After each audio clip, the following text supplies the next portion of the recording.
Y yo he conocido a Jorge cuando he tenido 17 años. Ya. Y hoy tengo 68. Lo he conocido en circunstancias muy, digamos, muy históricas, ¿no? Ya. Porque nosotros teníamos dictadura militar entonces en las cooperativas agrarias y no podíamos reunirnos. Y nos hemos reunido en Pátapo. Era la primera vez que lo conocía. Yo había conocido ya a Fanny Abanto, una maestra. Habíamos caminado mucho con Fanny. Bueno, era un tiempo corto en realidad, pero fue tan fuerte ese recorrido que siempre digo, yo conocí hace tiempo a Fanny, ¿no? Pero en realidad no la conocía mucho tiempo. La conocí muy poco tiempo y nuestra amistad fue enorme, ¿no? Y esta amistad se afirmó cuando ella me invitaba al paro nacional del 77 y ya hacíamos comunidad, ¿no? Ellos nos visitaban en Cayaltí, porque yo vivía en Cayaltí y ellas en Chiclayo, eran de la JOC. Y ellas iban a buscarme en el sindicato porque querían tener cercanía con los dirigentes sindicales. Y uno de los dirigentes era mi tío. Y yo a mi tío le tenía pues así una fe a ciegas, ¿no? Ajá. Porque era un maestro en cada discurso sindical, ¿no? Ya no he visto ya esos discursos, porque le preguntaba a la gente, ¿no? Hablaba y le preguntaba a la gente, le decía, ¿ustedes qué entienden por esto, no? Ahora ya no hay patrón, ahora lo que tenemos es el Estado aquí metido, ¿no?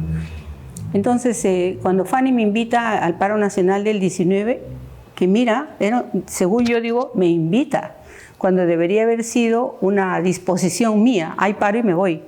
Pero yo era muy joven entonces, ¿no? Y ella me invita entonces, me dice, ven, vamos a participar de esta movilización del paro y voy. Y nunca la llegué a ver a Fanny. Estuve con otras amigas que eran amigas de ella, Fanny estuvo marchando con los maestros y de pronto vino la represión, tiró todo el escenario. Era la primera vez para mí también que asistía a un evento tan fuerte. Lleno de tanta violencia, ¿no? Porque a Fanny la arrastraron. Cuando he visto a Fanny, le he visto que la arrastraban, la jalaban de la ropa, de la chompa. Y Fanny nunca usó pantalón, usaba solamente faldas. Y eso para mí era muy fuerte en ese momento, ¿no? Luego que Fanny ha salido, hemos ido a una reunión en Pátapo, en los cañaverales de Pátapo. A los dirigentes sindicales de Pátapo estaban vinculados al movimiento obrero.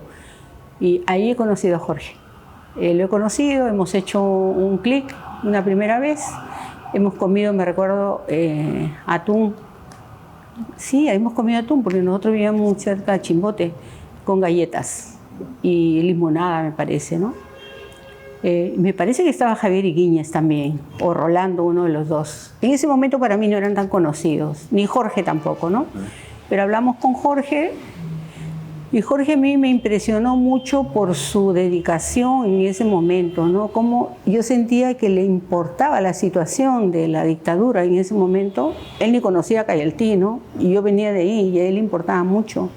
Habíamos tenido los problemas de las lluvias también, porque en el norte las lluvias pues son nuestro hermano molesto, ¿no? Y sentí mucho interés de parte de Jorge y creo que ese fue el momento en que yo dije, ya no me voy a preocupar por meterme en grupos de jóvenes, voy a meterme en grupos de trabajadores porque yo en ese momento ya trabajaba. Yo he trabajado un año antes de terminar la secundaria. Y como ya trabajaba, asumí que yo tenía que entrar en un grupo de trabajadores. Y con él, asesorada con él, logramos sacar una base del MTC en Cayaltí, que era una base netamente de obreros, ¿no? Yo seguía trabajando en el proyecto con los canadienses, yo atendía la biblioteca del barrio y entre las cosas que yo hacía me iba a leer libros digamos, a los pueblos que estaban más alejados del barrio. Y bueno, ahí he conocido también a varios autores, ¿no? Arguedas, Vallejo. Entonces me sirvió a mí mucho estar en la biblioteca. Ellos me mandaron a estudiar bibliotecología en Lambayeque y bueno, me gustaba también, ¿no? No sé por qué no he trabajado con bibliotecas acá en Lima, pero allá en Cayaltí ese fue mi trabajo más fuerte, digamos, atender la biblioteca, ver las cosas parroquiales incluso y formar el MTC, ¿no? El sindicato muy cerca a mí, yo he tenido un juicio por sabotaje de la reforma agraria, los sacerdotes. Jorge mismo impulsaba a los sacerdotes de mi barrio que me acompañaran en el proceso. Una sola audiencia solamente tuve, ¿no?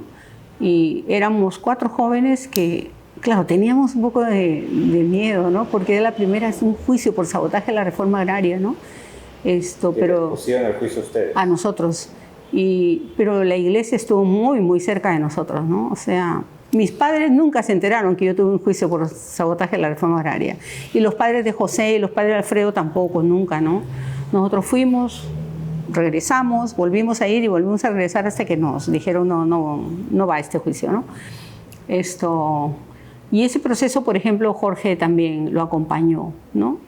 Luego ya yo me he venido a Lima en el 89 y acá me buscaron los militantes de San Martín de Porres, me buscaron para formar parte de esa base. Yo inmediatamente me vinculé y luego hicimos la base del Callao.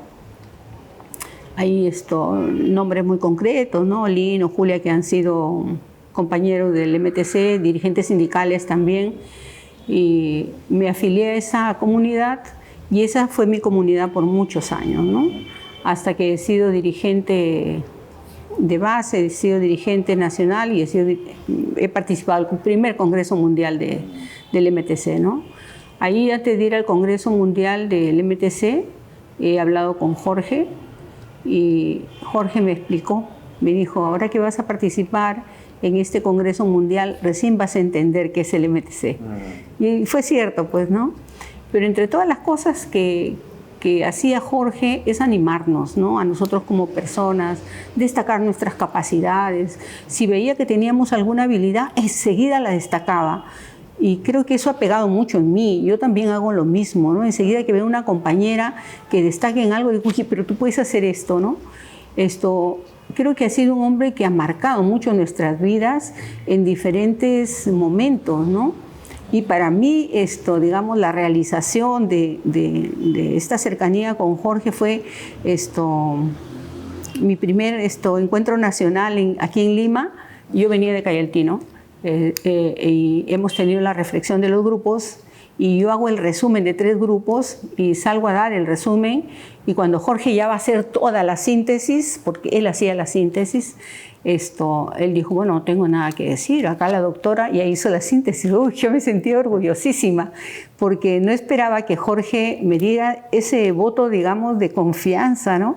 Yo sé que probablemente era lo más sencillo, ¿no? Yo he guardado muchos años mi resumen, ¿ah? Pero él lo que hizo fue destacar probablemente alguna capacidad que yo tenía, ¿no? Y le creí tanto que hasta ahora yo digo, ya yo voy a hacer el resumen, ¿no? Y me ha ayudado un montón, ¿no? Cada vez que estoy en una reunión siempre digo, bueno, disculpen, voy a hacer esto, quiero decir 4 cosas, y es el resumen de lo que estamos hablando, ¿no?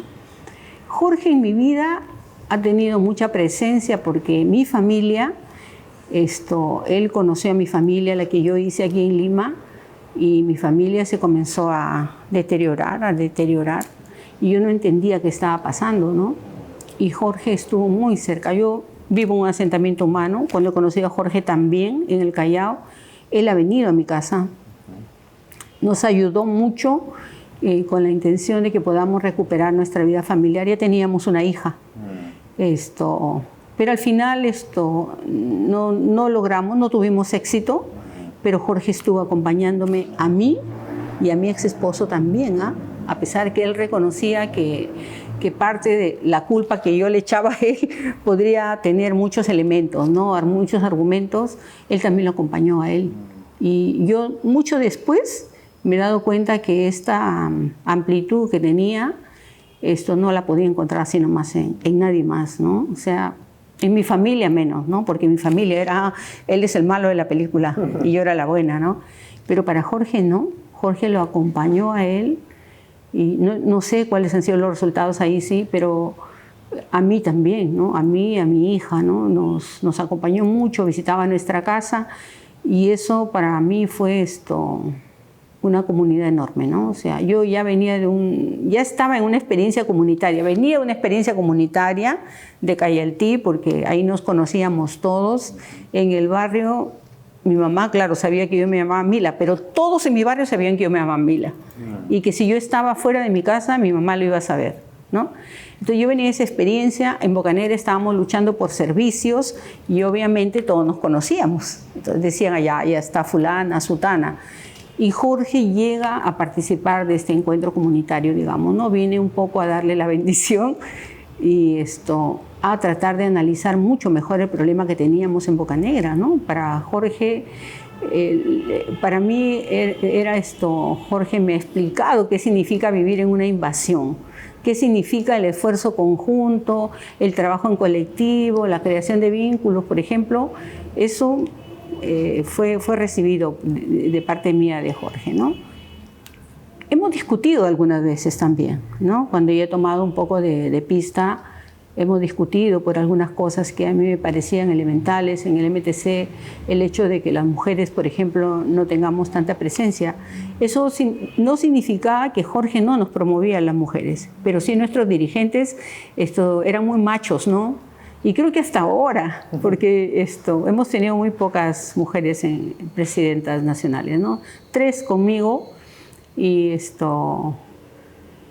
sí creo que las herramientas para las mujeres en el MTC han sido muy pocas, no se ha visto mucho, creo, en la mirada de que somos trabajadores, punto, pero no que somos trabajadores y trabajadoras, ¿no? Entonces, eso no se ha discutido mucho. Por ejemplo, en algún momento se habló de tener jóvenes.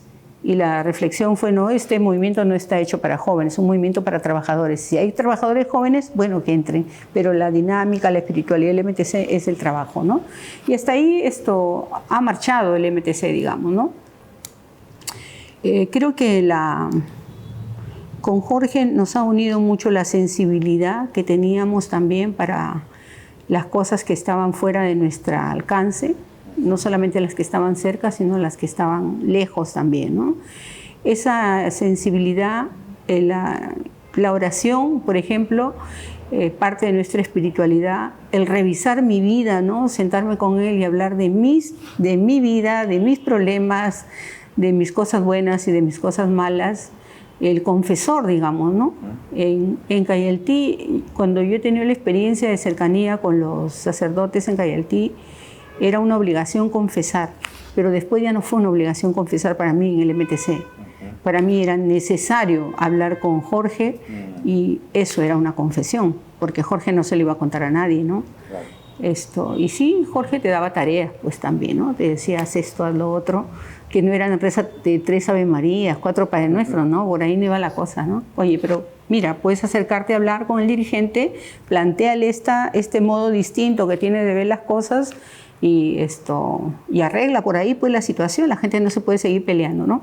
Entonces estos encargos que eran parte de la confesión, digamos, ha marcado mucho esa espiritualidad que hemos tenido con él, ¿no? Con Jorge, que era el amigo, era el maestro también, ¿no? Y muchas veces era el padre, ¿no? Porque yo veo que mucha gente que hemos tenido esta experiencia, nuestros papás, digamos, biológicos, sí han estado allí, pero que como que Jorge ha completado esta parte, ¿no?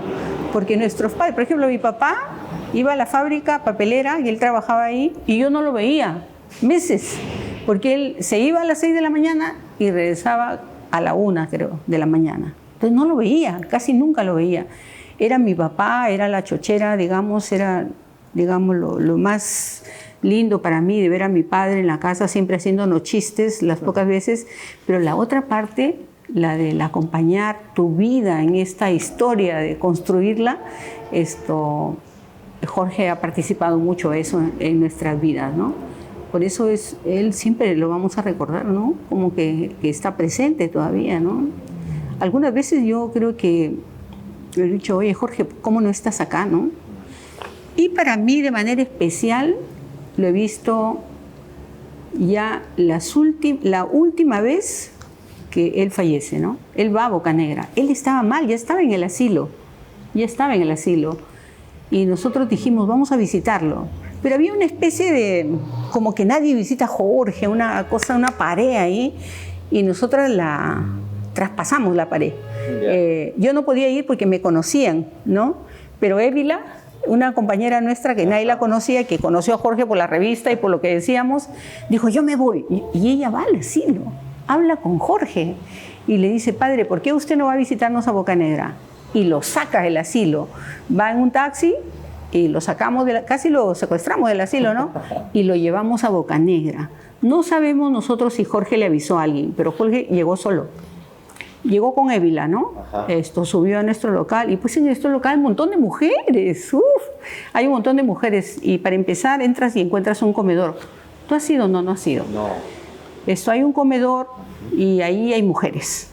Los beneficiarios llegan después de las 11, 12, ¿no? El padre llegó como a las 10. Avisamos que llegaba a saludarnos el padre, las mujeres vinieron a saludarlo y él decía, ¿pero qué es esto?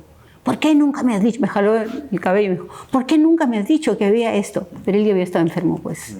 Ya no habíamos coincidido mucho porque él enfermó, yo había también tomado algunas decisiones para mi vida personal y ya no hemos compartido, digamos, mi experiencia, digamos, ¿no? Ya Jorge se enfermó también.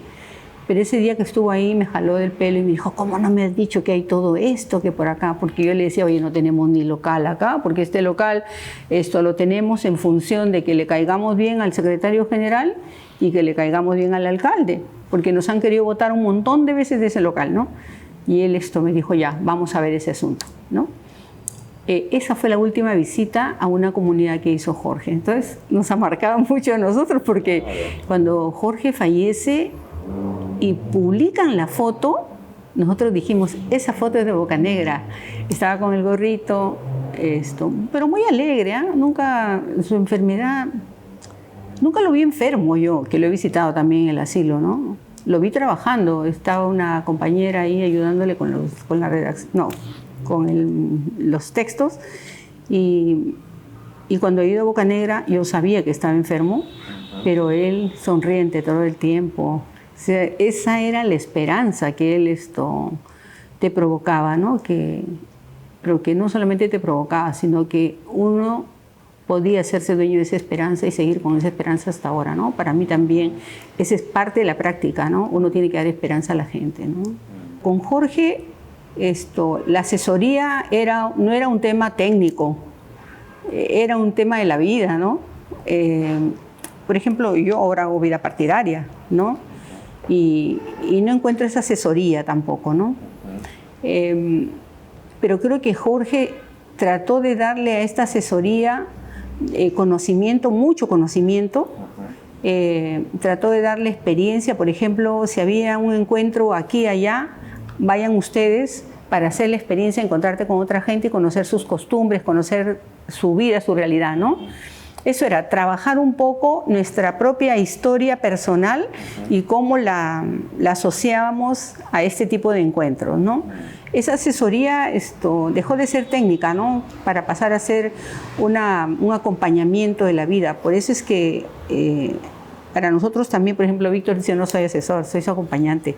Y para nosotros eso es muchísimo mejor, porque cuando te hablan de un asesor, estamos hablando de uno que está arriba, y el acompañante está a tu lado. Y eso es lo que hacía Jorge, estar a tu lado para darte información, para darte lecturas, incluso léete esto, este texto de la Biblia te va a ayudar, por ejemplo, y esa era parte del camino, ¿no? Entonces, creo que ha sido un buen acompañante que nos ha brindado herramientas, nos ha brindado muchos elementos, lecturas incluso, para poder seguir construyendo, ¿no? No solamente el movimiento, sino nuestra vida personal, porque para él era, no puedes hacer movimiento si tu vida personal está hasta el queque, ¿no?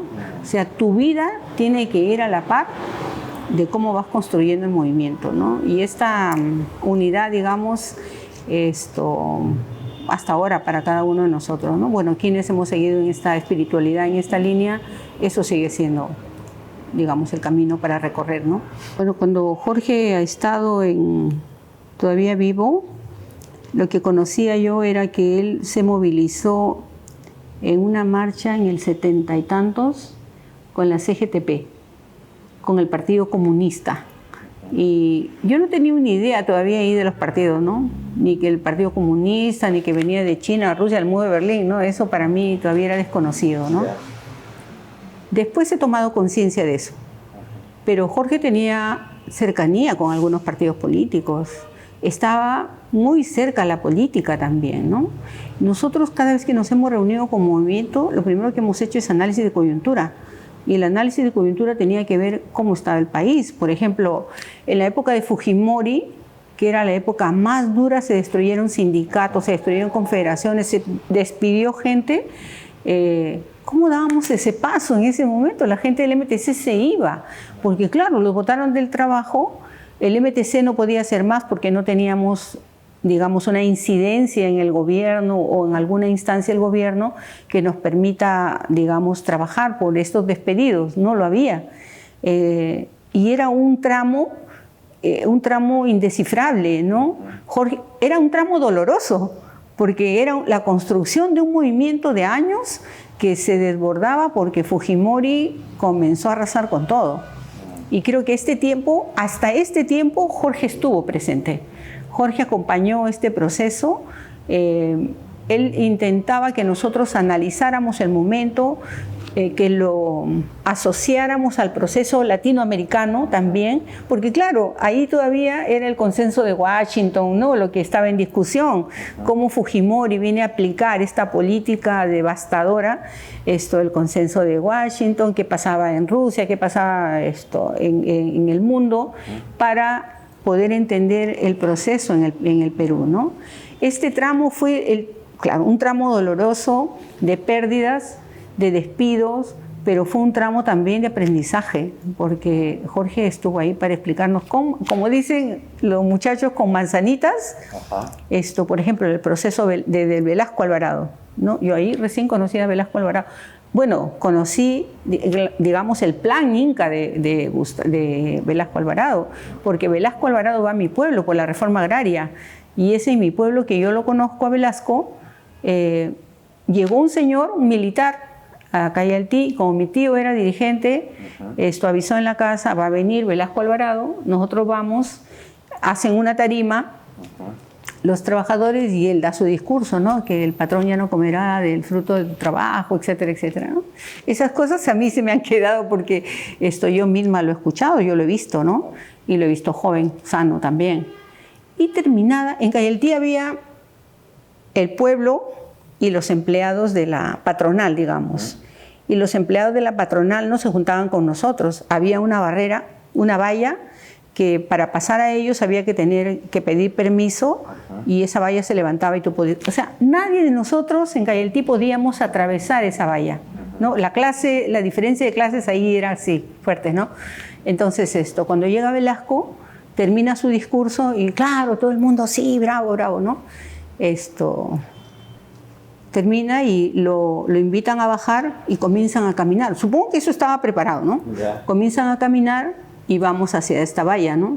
Era una tranquera, enorme la tranquera. Y Velasco dice, derríbenla, ¿no? Y yo he visto cómo la derribaron la tranquera y dijo nadie puede evitar que caminemos por el Perú. Adelante. Y entramos todos. Entramos todos y hemos caminado por el lado que nunca habíamos... Era un sacrilegio, un pecado entrar ahí, pero con Velasco entramos, ¿no? Eso fue mi recuerdo con Velasco, y cuando he venido a Lima, Jorge nos ha explicado cuál fue el impacto, la estrategia del gobierno de Velasco Alvarado, y al fin, hasta ahora yo digo, Velasco fue bueno, tuvo muy buenas ideas para el país, ¿no? Pensaba realmente en cambiar, transformar el país. Los tiempos de Fujimori, ¿cómo se llama? Jorge trató de darnos mucha información, mucho conocimiento, ¿no? Nos formó, creo, un poco más en la idea de poder enfrentar el momento, pero no solamente para enfrentar el momento, sino que, bueno, fue para más también. Yo creo que comenzamos a distinguir cosas distintas y tomamos rutas distintas también. ¿Dónde testimonio yo mi fe? Yo estaba en la parroquia por muchos años, ¿no? En la parroquia de mi barrio, y sentía que había un vacío para mí, a pesar de que yo soy creyente, que con mi hija hemos tenido encuentros de fe muy, muy profundos, con mi familia también, pero yo sentía vacío. Entonces sentía que no había más que parroquia, ¿no? Y bueno, decía, hay varios lugares donde uno puede testimoniar su fe, ¿no? Donde puede ser testigo del reino, no necesariamente en la parroquia. Hasta ahí esa no era la reflexión. Yo me sentía un vacío ahí. El padre, Víctor Torres, por ejemplo, que era también un sacerdote de nuestra línea, lo botaron de nuestro barrio porque decían que era un cura rojo. Y con él hemos caminado mucho, ¿no? Y lo sacan del barrio con firmas, no sé con qué. El obispo era muy cercano al gobierno de Chimpún Callao, ¿no? Monseñor Irízar estaba todavía muy cercano a Chimpún Callao, era muy amigo de Alexander Curi.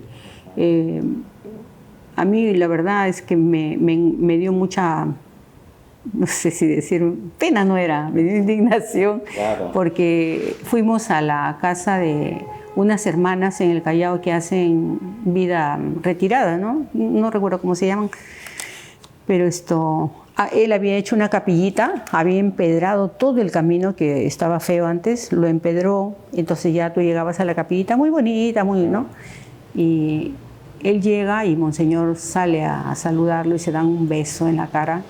Y yo ya nosotros sabíamos que hacía Curi en el Callao, pues, ¿no?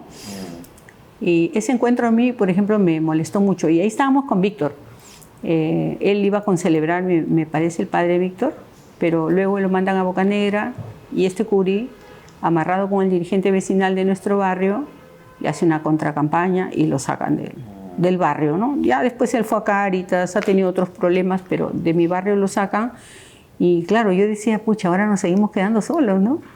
Parte de ¿dónde está mi comunidad de reflexión? Decía yo. ¿Dónde? Ya se fue, porque él se va y todos lo cierran. Llegó otro cura y cerró la parroquia y dijo, ustedes no entran por acá. Porque nosotros teníamos la experiencia de bancos comunales.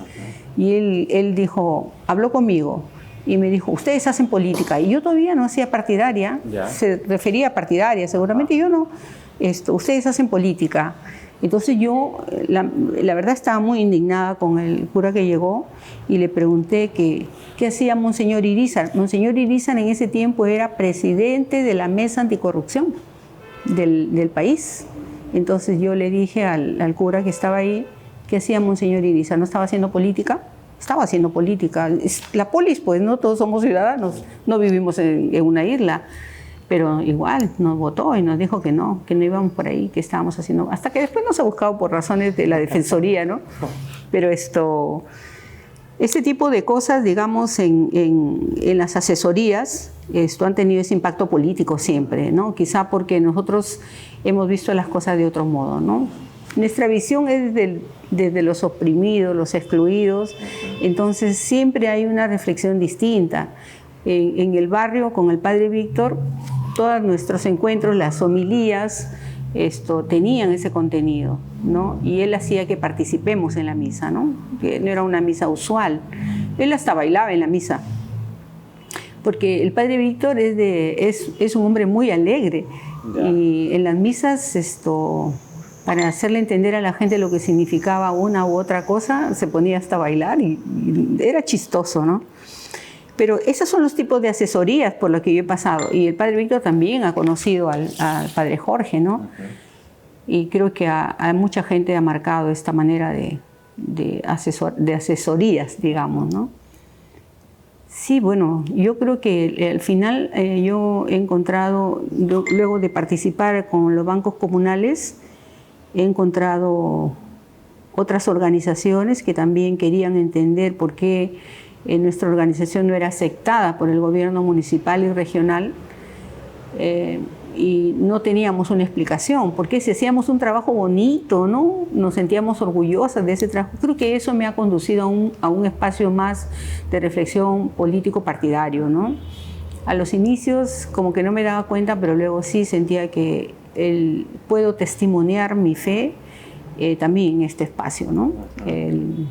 Y bueno, ya después ya he entrado con más obligada también en algunos casos, ¿no? Porque ni siquiera tenía una idea el año 21 yo he sido candidata a la vicepresidencia con Verónica, pero claro, eso es lo que ustedes han visto, pero ustedes han visto todo el debate que ha habido para llegar a ese cargo, ¿no? O sea, claro, para mí, que vengo con convicciones cristianas, con convicciones personales también, que no se van a separar nunca. He visto este tipo de discusión, la sigo viendo también, pero también tengo una palabra, ¿no? Entonces, para mí es válido a seguir haciendo política partidaria, ¿no? En Juntos, por ejemplo, no hay un horizonte definido. Algunos dicen no tienen ideología, porque no hablamos del marxismo, no hablamos del Mao, ni nada de estos referentes, ¿no? Que son importantes, obviamente. Pero el horizonte para nosotros es construirlo, ir construyéndolo. Entonces yo me muevo con mucha libertad y creo que mucha gente también.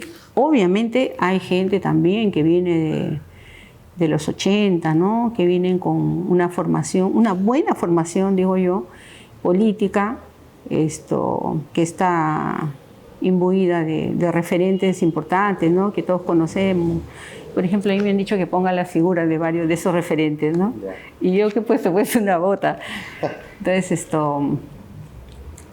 sí creo que, pero sí, yo sí estoy convencida que el testimonio de mi fe sí lo puedo hacer desde la política partidaria, ¿no?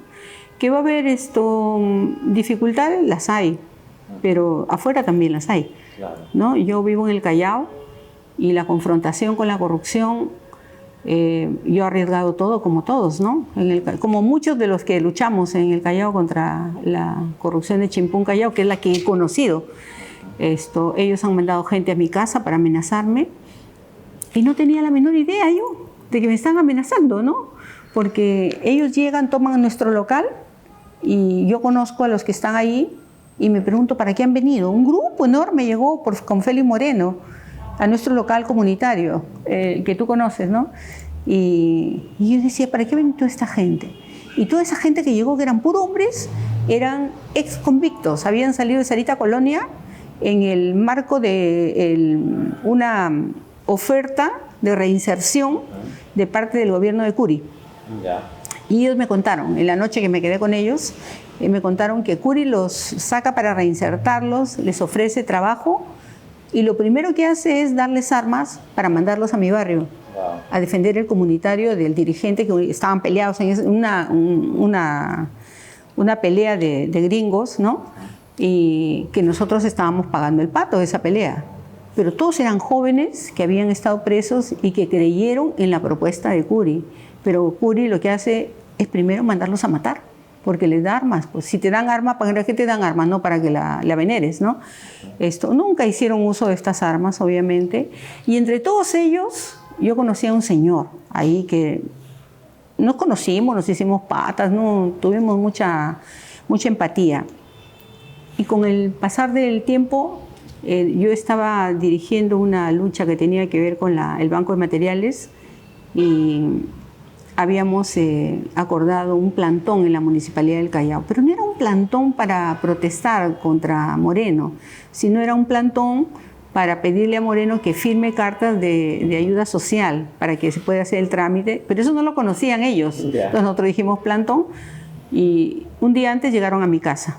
Este hombre que yo conocía, que yo le tenía mucha confianza, llega a mi puerta, me toca la puerta y yo le abro pues y me dice, ¿puedo hablar contigo? Cuando me doy cuenta había un carro con 5 que estaban mirando así. Entonces yo le digo, pero tú nomás, ¿ah? Y me dijo, sí. Y él entra, se sienta conmigo en la sala de mi casa y estaba yo sola en la casa. Los dos estábamos en mi casa solos y me comienza a amenazar. Y me dice, no hagas el plantón. Me han mandado para decirte eso. Digo, ¿y si lo hago? Bueno, te atienes a las consecuencias, ¿no? Entonces yo, claro, por dentro me moría de miedo, pero en una luz así le dije, bueno, estamos solos acá. Tú y yo ahorita estamos solos. O sea, si tú me quieres hacer algo ahorita, lo puedes hacer. Y yo no voy a poder contra ti porque era un hombre enorme, ¿no? Yo no voy a poder contra ti. Entonces, si quieres hacer algo, hazlo ahorita. Pero yo, eso era una cosa de arriesgar, ¿no? Claro. De tratar un poco. Pero él terminó diciendo, me dijo, yo no sé por qué te hacen estas cosas a ti. Así, esa fue la respuesta. Yo no sé por qué te hacen estas cosas a ti. Si tú no haces nada malo. Y le dije, sí, pues yo no hago nada malo, no sé por qué. Ya claro, me dio confianza. Y me dijo, te voy a pasar toda la información, ¿ya? Y salió de mi casa. Sí, salió de mi casa. Y después yo tenía información por él. Me decía, no vayas acá, no vayas allá. Y claro, yo le hacía caso porque dije, bueno, le voy a hacer caso. Yo creo que para Jorge era que la gente dé pasos, ¿no? Que dé pasos en su vida y que le problematicen la vida. Yo creo que iba por ese lado él, porque los dirigentes que teníamos en el movimiento eran dirigentes que venían, por decir, de la federación tal. Y esa fue una experiencia que tuvo su momento de, digamos, de desgaste, ¿no? Entonces había que dar paso a otras alternativas, digamos, ¿no? Donde podamos desarrollar también. Y creo que para Jorge era importante que demos pasos sin descuidar que en cada paso nosotros éramos misioneros y testigos del reino. Yo creo que eso para Jorge era fundamental. Tú puedes irte donde tú quieras, pero tú sigues siendo una testiga del reino, ¿no? Una mensajera o un mensajero. Eso yo lo tenía muy claro. Por eso no he tenido ningún miedo en hacer política partidaria, porque he visto, ¿no? He visto que, por ejemplo, en el caso de Quique, que postula por un partido de derecha, sí, fue una cosa para mí detonante, ¿no? Porque es un partido de derecha, pero para Jorge era, bueno, da el paso, pero ahí donde des el paso tienes que ser constructor, ¿no? Entonces creo que sí, él avalaba que tomemos ese tipo de decisiones, pero que seamos conscientes también de esa decisión, ¿no? Hacia dónde vamos y cuánto también cuántas consecuencias y efectos de esas decisiones podíamos tener, que las evaluáramos. Sí, eso sí es importante reconocer en Jorge, porque estaba detrás de nosotros así como una lapa, ¿no? Para hacernos ver que lo que estábamos haciendo no era cualquier cosa, ¿no?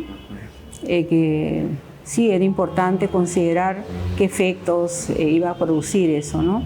Y para Jorge tenía mucha importancia que lo consultáramos con la comunidad y que lo consultáramos con la familia, sí, pero más con la comunidad. O sea, el peso de la comunidad era muy importante. Yo he hecho eso.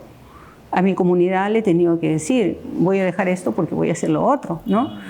Y cada decisión que he tomado en los últimos tiempos ha sido en mi comunidad. Pero en nuestra comunidad lo que nos faltaba era asesoría, justamente. Mi expareja, cuando llegamos a Bocanegra, todo era esteras. Y él dijo, no vamos a hacer esteras, vamos a hacerlo con madera. Y Jorge ha llegado y lo ha encontrado construyendo la casa de madera junto con lino. ¿Ya? Y para Jorge decía, me parece excelente, porque él tenía esas cosas, Jorge, ¿no? Eso me parece, ¿sabes qué? Era una exageración para expresar sus motivaciones, ¿no? Decía, eso me parece excelente, pero era con una profundidad, ¿no? Que a ti, claro, pues te animaba a seguir construyendo la casa, ¿no? Entonces, yo creo que eso a él lo animó mucho, ¿no? No es que queríamos diferenciarnos, sí, pero que queríamos decir, queremos vivir bonito, ¿no? Yo creo que la idea de alentarnos, de reconocer algunas capacidades que teníamos, quizá esa era la intención, ¿no? Pero sí reconozco yo que en cada paso que hemos dado, él ha estado ahí para corregir. Y eso ya es un síntoma, ¿no? De querer decir, bueno, si vas a hacer esto, hazlo bien, ¿no? Y eso sí, pues es importante, ¿no? Creo que fue un cuadrazo, ¿no? Jorge, ¿no? Y creo que yo he sido una generación también privilegiada, ¿no? De conocerlo, de participar con él directamente, de discutir también con él en algunos momentos que me ha parecido que había que discutir, porque tenía esa confianza con él también, ¿no? De decirle, ¿por qué tú no me crees a mí y le crees a él, ¿no? Porque es hombre, por ejemplo, así, ¿no? Ese tipo de cosas. Y él diciéndote cosas así como, oye, cállate, cállate, así, ¿no? O sea, ese nivel de discusión con tu padre, con tu hermano, él procuraba, creo, ese tipo de discusiones también en la idea de que sigamos siendo cercanos, ¿no? Creo que hasta lo último él ha peleado mucho por hacer prevalecer la cercanía, ¿no? Y creo que ahí ese es un juego, pues, que finalmente si no lo reconoces caes, ¿no? Pero él está con nosotros siempre, ¿no? Entonces, muy difícil de caer, ¿no? Sí, yo reconozco que Jorge ha sido una persona muy importante en mi vida, ¿no? Como otras personas también, pero creo que Jorge en nuestra formación, cuando yo escucho que alguna gente dice, mi formación yo la he recibido en Rusia, ¿no? Y son muy orgullosos. o mi formación yo la he recibido en tal sitio, ¿no? Y yo digo, pero mi formación yo la he recibido en el MTC, ¿no? Que ha sido lo más sencillo, lo más honesto que yo he tenido en mi vida. Y estoy orgullosa de eso también, ¿no? Yo vengo de ahí, de los encuentros de revisión de hechos de vida, de análisis de coyuntura, de encuentros entre jóvenes, ¿no? Creo que yo sí he disfrutado mucho también de ese tiempo, ¿no? Los jóvenes de mi época, ¿no? Encontrarnos con jóvenes de Chimbote, de la selva, de todas partes. Yo he disfrutado de todo eso también, ¿no? Entonces creo mucho en la vida también, ¿no? Por eso, que a mí en lo personal me ha hecho mucho bien, ¿no? Sí, claro, ha sido una relación normal. No es que una relación santurrona, ¿no? Que me encontró con Jorge para rezar, no. Ha sido una relación para conversar. Y eso, por ejemplo, el hecho de conversar, de armar conversación, es algo importantísimo en Jorge también, ¿no? Porque eso no lo he perdido. Si me siento con alguien, digo, para conversar, hay que conversar. Siempre la palabra, vamos a conversar, oye, ya conversemos. Lo hemos ido perdiendo también. Lo agitado de la vida en el país, en Lima más que nada, porque te vas a Cayaltí y te sientas a conversar. Pero aquí en Lima, lo agitado es que ya no te deja conversar. Y con Jorge era conversar, pues. Y ese hecho de conversar, yo creo que es un hecho que viene de la comunidad. A mí me gusta conversar, otro que le gusta conversar. Entonces creo que esos hechos están marcados también por la experiencia de haber vivido con Jorge, ¿no? Mira, estoy diciendo haber vivido con Jorge, porque claro, era parte de nuestra vida también, ¿no? La militancia en el MTC, era militancia, no era eres miembro del MTC, era militante del MTC. ¿Y quién le dice militante? A los miembros de un partido. Y nosotros éramos militantes del MTC, el Movimiento de Trabajadores Cristianos, cuya espiritualidad era Jesús, ¿no? Ahí. Entonces, creo que se ha marcado mucho mi vida, en realidad.